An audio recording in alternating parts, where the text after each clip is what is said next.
Hər gün bu haqda postumuz olur, qızlar, çünki hər gün ən azı 10 nəfər o sualı bizə verir. Ay doktor, folikul müalicəsinə başlamamışdan qabaq mənim 5 gün ay başlarını görürdüm, indi 3 gün olur. Və yaxud da əvvəl tünd idi, rəngi qırmızı idi, indi qəhvəyə olur, az-az gəlir. Bilin və eşidin, duyduq, duymadıq deməyin. Folikul müalicəsinə başlayanda gözəl qızlarım, biz aybaşı qanını güdmürük, o bizə maraqlı deyil.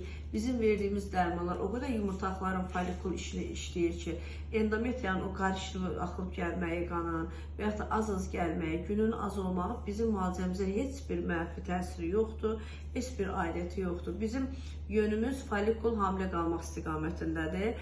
Yəni, biz folikul müalicəsini saxlayan kimi gələn ayda o qan düzəlir, miqdarı da, günü də düzəlir. Amma folikul müalicəsi ərəfəsində bir 10 nəfərdən 7-sində, 8-də miqdar azalır, günü azalır, rəngi karışınıya çevirir. Yəni, bunları bilin, agah olun, narahat olmayın. Bu bizim işimizin bir gedişatında qarşımıza çıxan bir nüansdır. O bizim üçün əhəmiyyət daşımır.